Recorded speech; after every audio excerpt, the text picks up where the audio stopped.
Bienvenue dans cette vidéo, c'est la dernière séance sur la partie espace probabilisé avant de passer aux probabilités conditionnelles. Alors, toujours oméga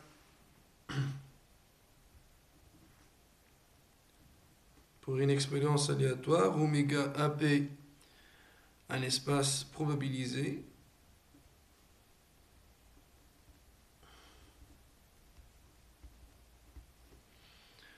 Ok. On a dit dans la définition d'un événement que c'est une partie de l'univers oméga. On a dit alors que A événement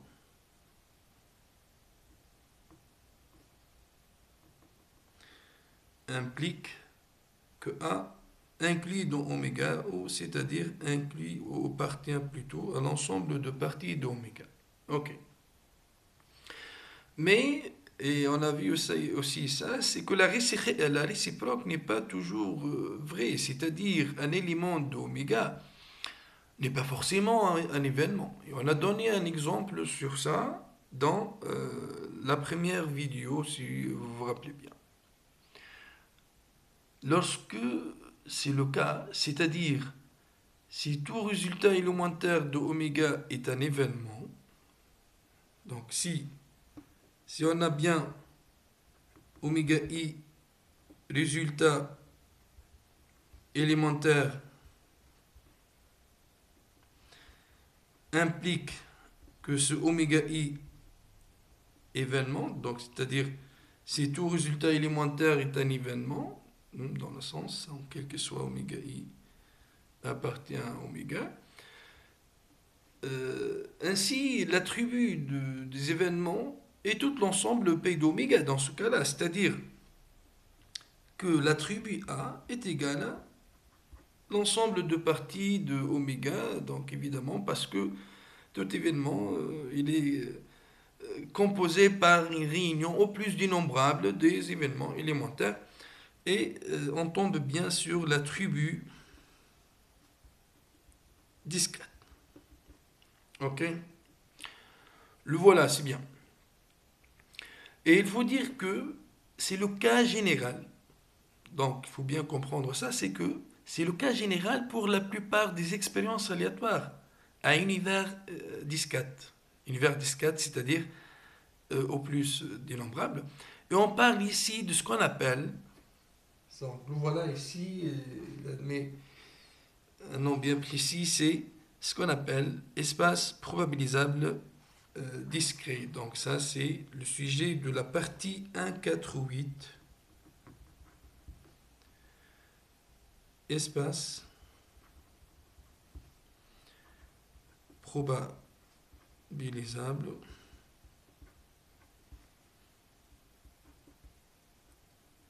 discret. Donc un espace probabilisable discret, c'est quoi? C'est un espace probabilisable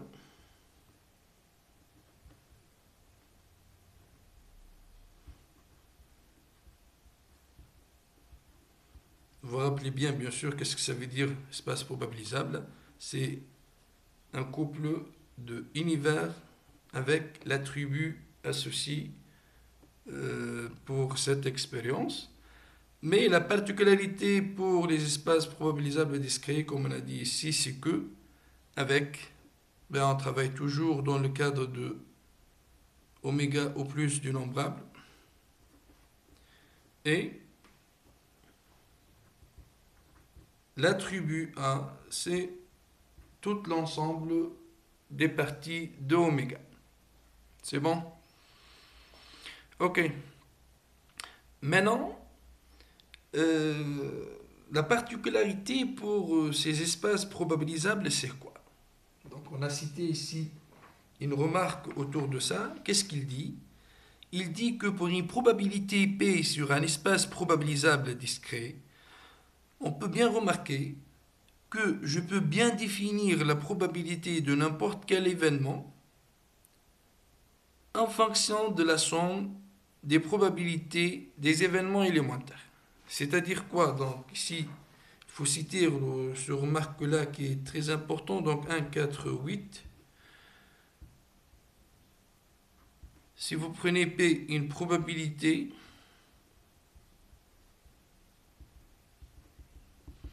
sur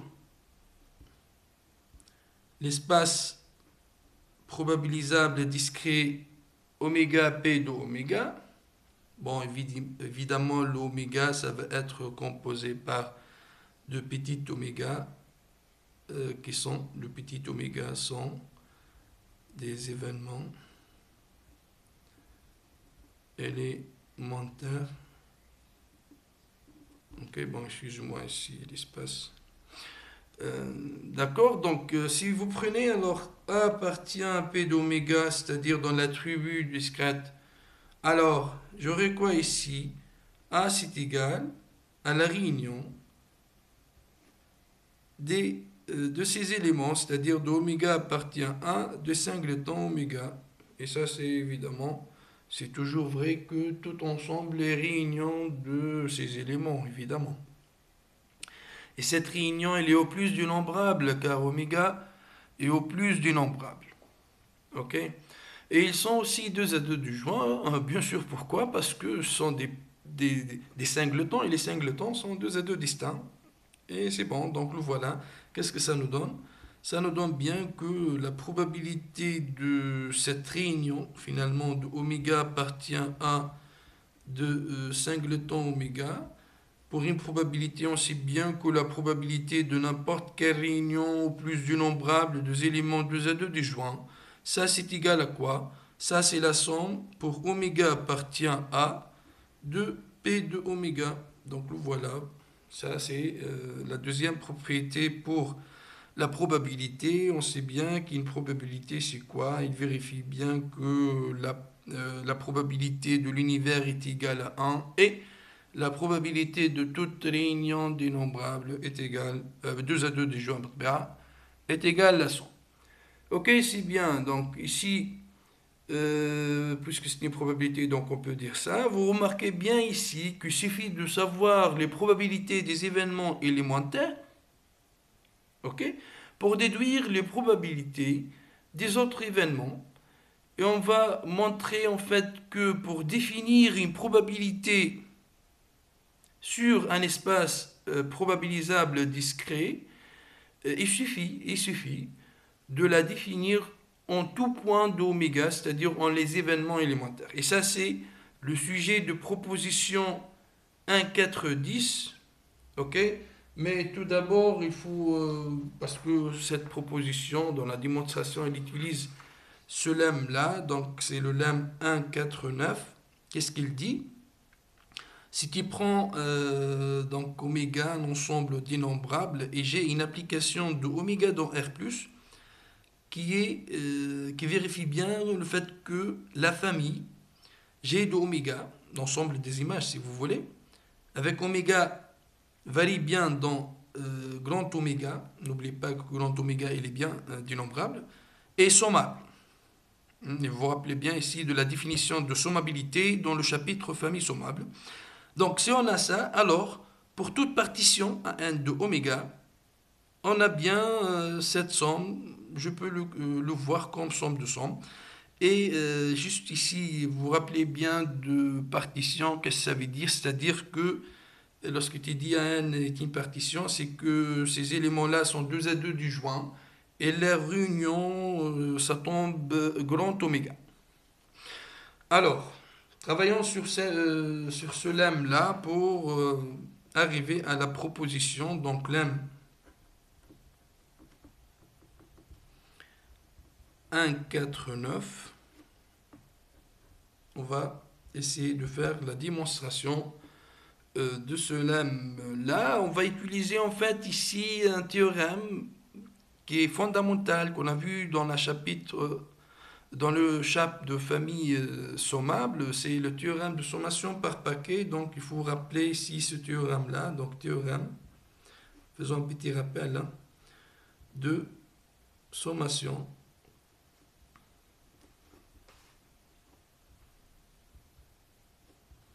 par paquet. Qu'est-ce qu'il dit ce théorème-là? Il dit bien, bon, tout simplement, que si tu prends I une partie dénombrable.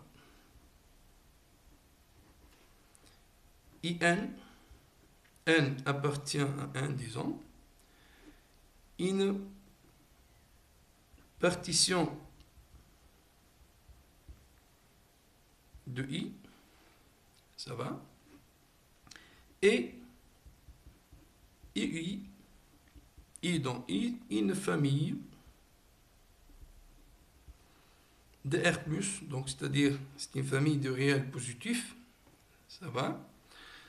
Alors, on a le résultat suivant, c'est le théorème de sommation par Parquet. UI est une famille sommable si et seulement si quoi? Pour toute n, les sous-familles, si vous voulez, I appartient à IN est sommable, et que les sommes sont sommables, c'est-à-dire la série somme pour n positif des sommes de I appartient à IN de UI, cette série numérique, si vous voulez, est convergente. Donc voilà le rappel, si vous voulez, de théorème de sommation par paquet. Donc ici, et dans ce cas, il nous permettra bien ici de rééquilibrer la somme d'une façon un peu différente, c'est-à-dire comme on a vu déjà des exemples, I appartient à I dans le chapitre famille sommable. Okay. Ça c'est égal la somme de n égale à 0 à l'infini, donc la somme de cette série de la somme de I appartient à n de I. C'est-à-dire, je peux le sommer par paquet. Les paquets sont les IN, donc paquet, paquet, paquet, lorsque l'indice varie dans IN. Bon, c'est bien, donc ça c'est le théorème, juste ici, on va l'utiliser. Un petit rappel, ça.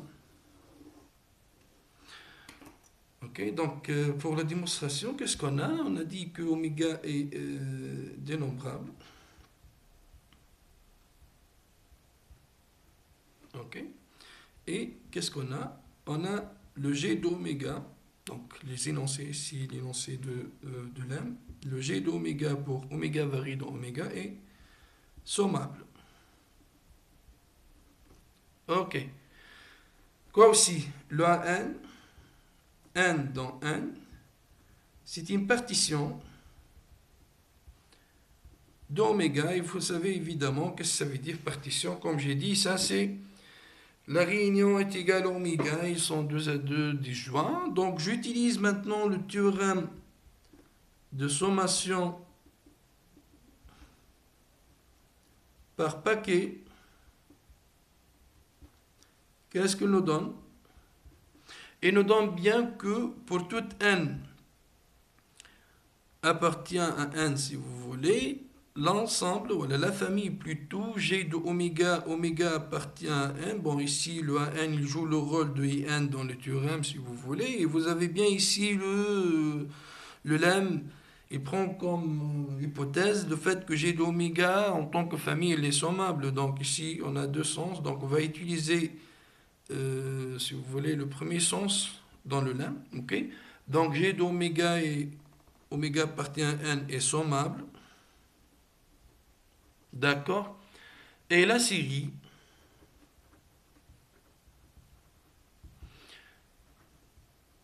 somme sur n positif de la somme donc de oméga, petit oméga varie dans un n de G de oméga, elle est convergente. Et par suite, j'aurai quoi? J'aurai que la somme pour oméga appartient à oméga, oméga c'est quoi? C'est la réunion de n égale à 0 à l'infini de n, ça c'est l'oméga, de g de oméga, je peux le sommer par paquet, c'est-à-dire c'est la somme de n égale à 0 à l'infini, de quoi? De somme de oméga appartient à n de g de oméga, donc le voilà. Ça c'est l'utilisation de ce résultat-là, de théorème de sommation par paquet pour démontrer le lemme. D'accord.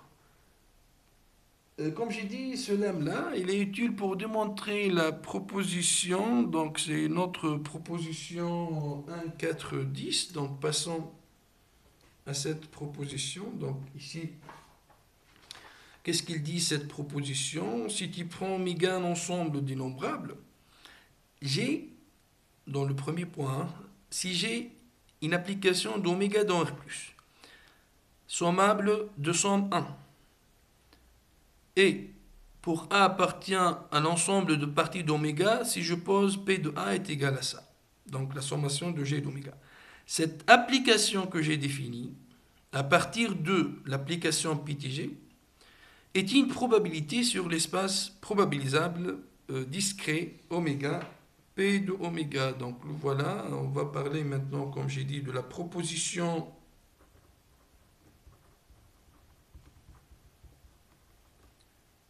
1, 4, 10.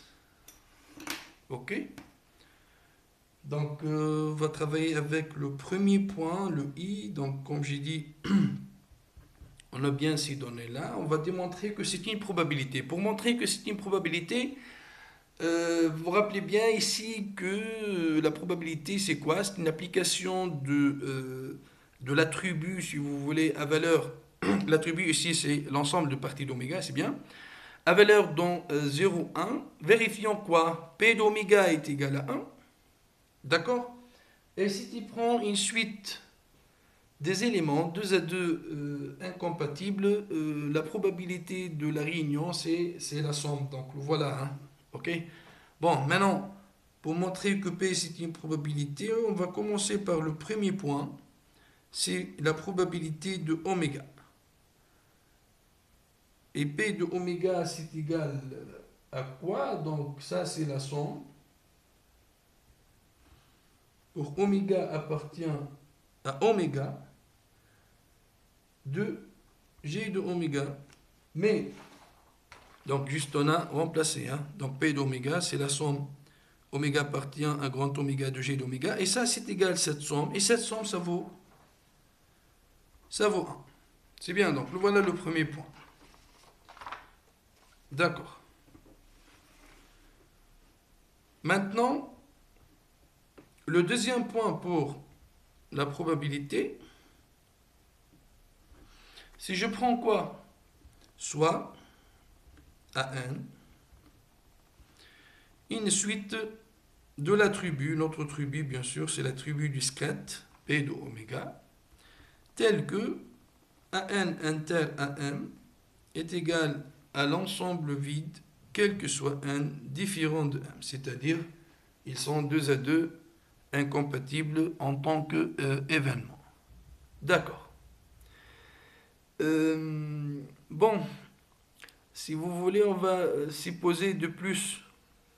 Et on peut supposer bien ici, on suppose de plus.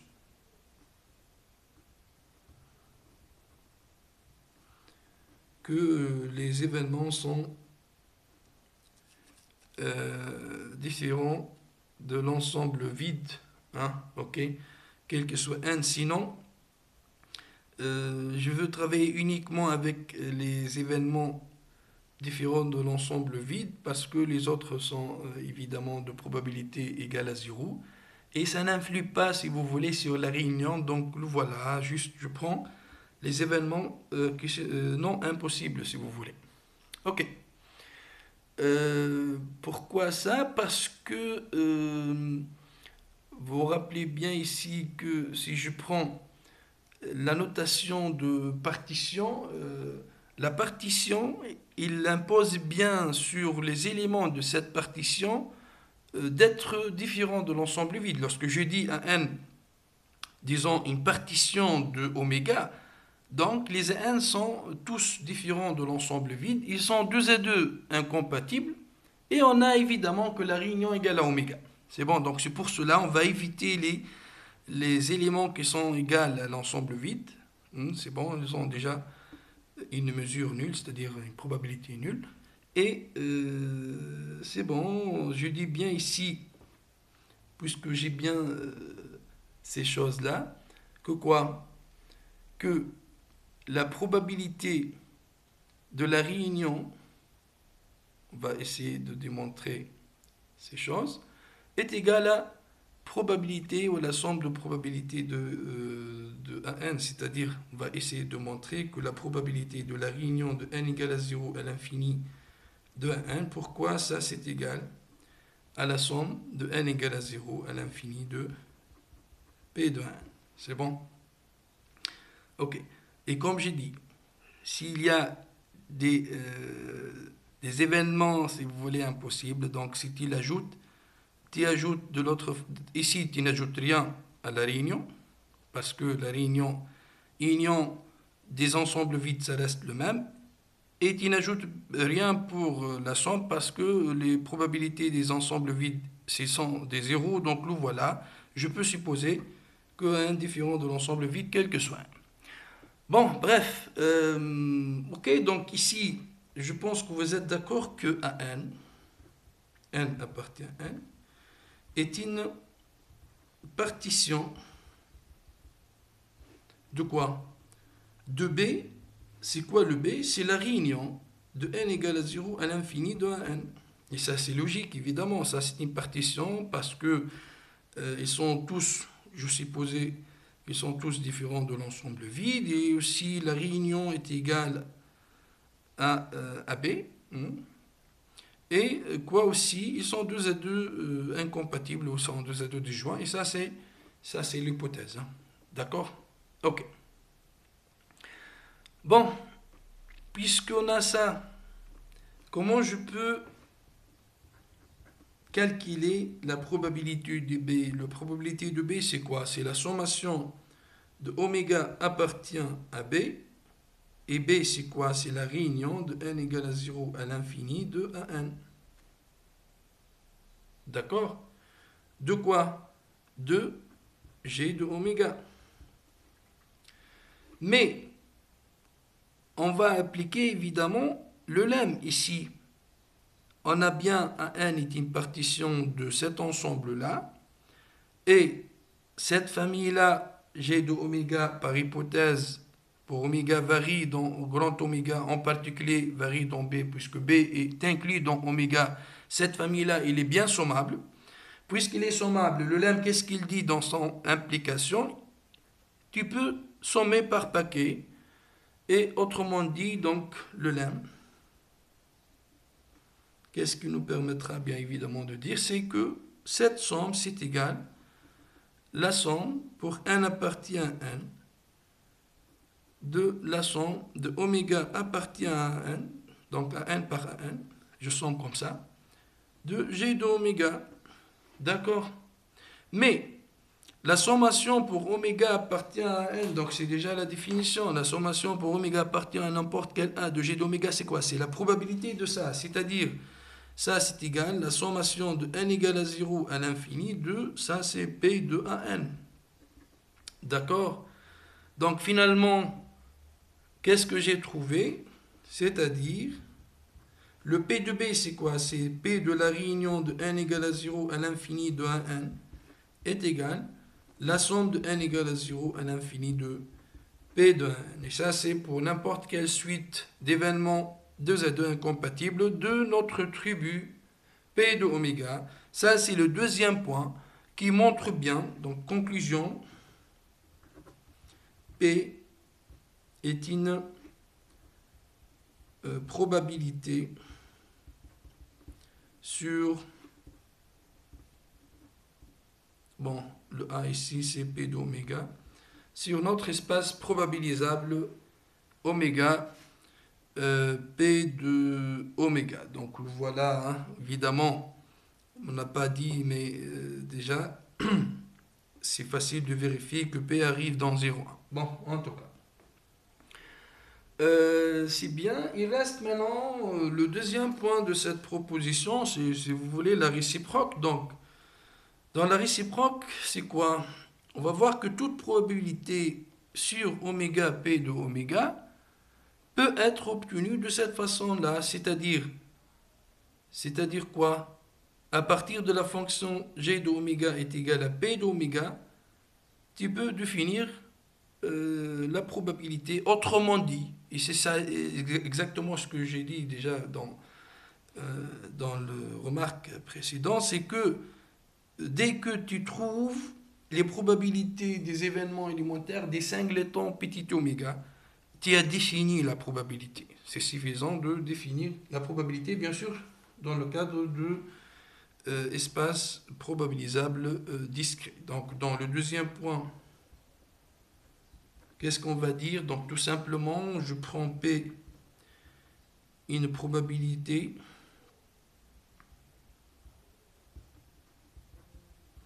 sur l'espace probabilisable discret oméga P de oméga. Il suffit de connaître quoi? Il suffit de connaître, si vous voulez, l'application. Quelle application? Donc, c'est l'application G de oméga à valeur dans R+, qui a toute oméga, petit oméga si vous voulez, associé. G de oméga est égal à la probabilité de l'événement élémentaire petit oméga. Donc, il suffit de connaître ça pour déterminer la probabilité de n'importe quel élément. Pourquoi? Parce que pour A appartenant à P d'oméga, qu'est-ce que tu as?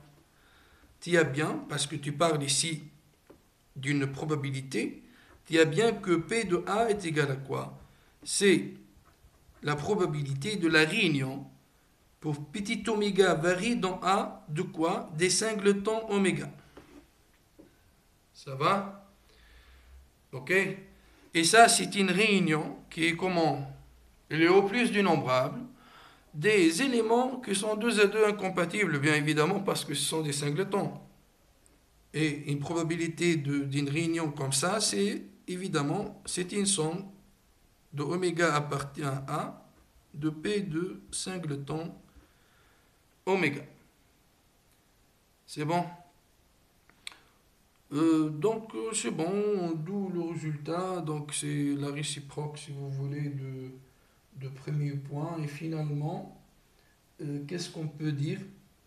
Que toute famille sommable sur un ensemble dénombrable de sommes égales à 1, à valeur positive évidemment, et avec l'application P de A est égal à la somme pour oméga appartient à 1 de G de oméga, je peux définir une probabilité, donc ça définit une probabilité sur l'espace, et toute probabilité, il peut être bien sûr définir à partir de la probabilité des événements élémentaires. Donc ça va, ici il reste juste de citer quelques exemples, donc sur ça il y a 2 exemples classiques. Vous avez bien ici l'exemple lorsque tu prends l'univers est égal à n étoiles, d'accord? Et pour P appartient à 0,1, bon, on parle de ce qu'on appelle la loi géométrique, hein, donc la loi de probabilité géométrique. Donc il est défini évidemment sur les éléments, les singletons pour une étoile qui sont les entiers strictement positifs, 1, 2, ainsi de suite. Donc tu définis sur les singletons et de cette façon-là, tu définis partout, comme on a dit ici. Il faut dire ici que, donc ici, citons cette partie, c'est l'exemple, on parle des exemples. Exemple 1, 4, 10. Ok. Dans le premier exemple, comme j'ai dit, bon, on parle ici de ce qu'on appelle la probabilité, donc loi de probabilité géométrique, la loi géométrique.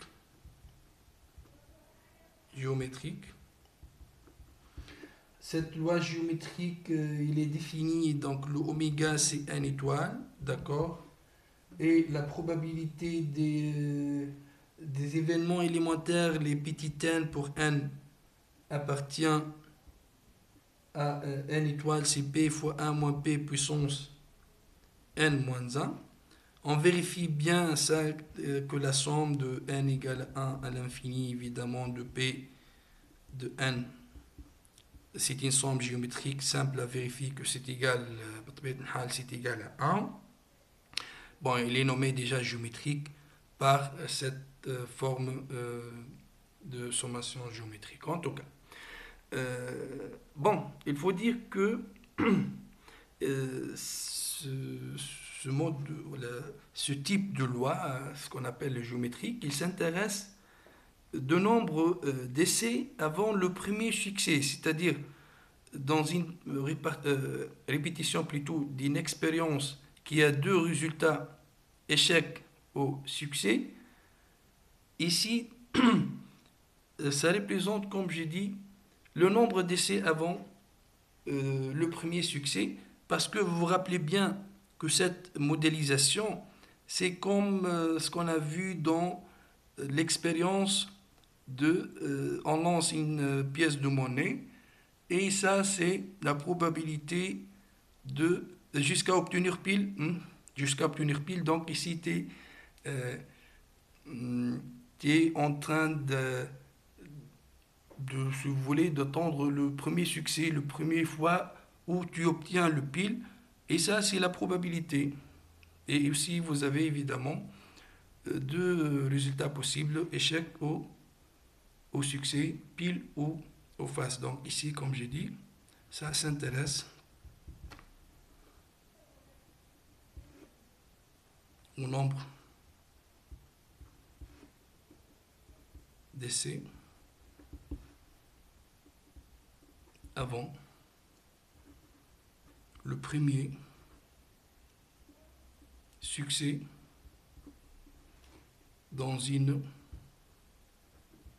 répétition d'une expérience aléatoire qui a deux résultats. Donc échec ou succès. Bon, c'est bien, comme dans l'exemple, comme j'ai dit, de lancer une pièce de monnaie. Quoi aussi, vous avez finalement ce qu'on a appelé ici la loi de Poisson. Bon, en réalité, cette modélisation, il permet bien de modéliser des phénomènes rares. Ok. Bon, c'est quoi? Deuxième, c'est loi de Poisson. Ok. La loi de Poisson, notre oméga, c'est tout l'espace n. Et je prends le paramètre de cette loi, c'est lambda appartient à R plus étoile.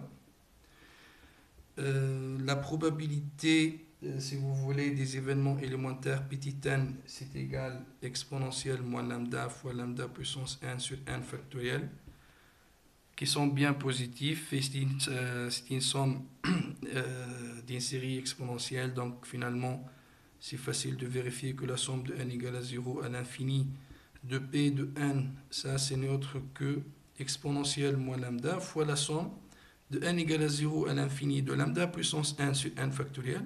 Et ça, c'est égal à exponentielle lambda. Exponentielle lambda fois exponentielle moins lambda, ça c'est égal à 1. Donc ça va, ça vérifie bien que c'est une somme de probabilité. Comme j'ai dit, ça permettra bien de modéliser les phénomènes rares. Que ce soit cette loi ou l'autre loi géométrique, on va bien étudier ces deux exemples avec plus de détails dans le chapitre variables aléatoires, dans le cadre des lois usuelles. Bon, ce que je peux dire maintenant, de vous remercier bien pour votre attention. La probabilité conditionnelle sera le sujet de vidéo suivante, Inch'Allah. Au revoir.